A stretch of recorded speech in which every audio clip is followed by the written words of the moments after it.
We'd like to welcome you to BeMoreNews.com, the news before the news, where we uncover the truth. We're here with a very dear friend and colleague, Mr. Stephen Janis. How are you, sir? Good. How you doing? Good. The investigative voice, how's it going? Well, we're doing pretty well. We've survived a year, which is not easy in the digital journalism environment, as you know.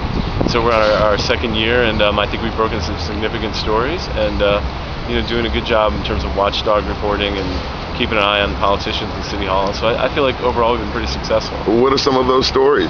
Well, recently we're the one who broke the story about Dennis McLaughlin, who was a sex offender who was getting paid while in prison, and that prompted an Inspector General's investigation, which has led to his firing, and we've been told several other employees of possible criminal indictments.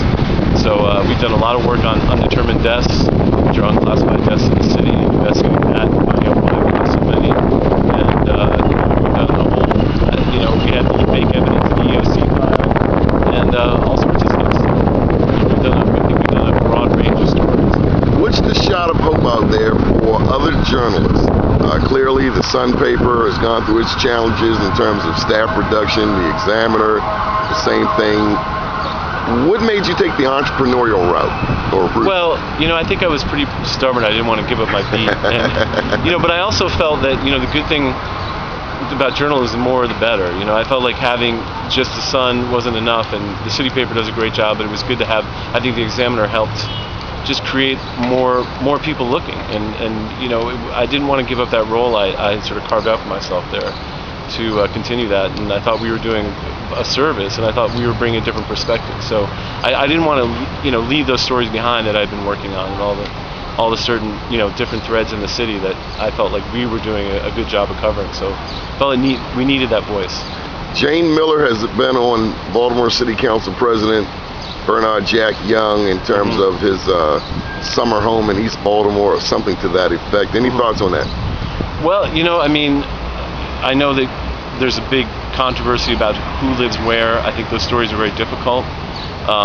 From what I can tell from the evidence, he was living in the city, and he was not at that point. But going back before 2005, it's hard to tell. He owned a house, but there's nothing wrong with owning a house. It's really her story. So I, have taken, when we do our site, we go after our own stories. We can't follow other people because we only have one or two reporters, and it just doesn't make any sense to follow someone else's story unless it's, like when the mayor was on trial, we did that. But in general, that was her investigation. She has a right. She's a good reporter. So we probably aren't going to follow it. I can't really have an opinion, as you know. Okay. I can only look at what I know. Well, my last question is, do you find City Hall more transparent? Are you kidding? Was that a joke? No. Look. Well, we'll see. This will be interesting because the Inspector General is going to issue this report. Just so the city taxpayers know, there was a man who was in prison for sexually abusing a minor who was being paid. He's being paid your tax dollars. So we'll see how much they release and how much they're willing to let the public know about this. And if they don't release a lot of details, I would say no.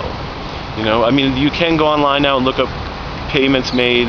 That's a good thing. But I would say in general, it doesn't change too much. Government doesn't want to share. You can't, for example, get accident reports with city vehicles. It's considered attorney-client privilege. There's a good, you can't look at autopsies. There's all sorts of stuff that's difficult. So no, I don't think it's any more transparent. I think our job is to find it out anyway. Any final thoughts? It's just, I think that people in the city should know that we're working hard to try to help, reveal things and watch government for you. And, if you need something, give me a call. Good deal. Your number is? 410-952-4533. Always willing to talk. Thank you for your help. Thank you for your assistance over the years, and continued success. Oh, thanks. I appreciate it. The one and only Stephen Janis.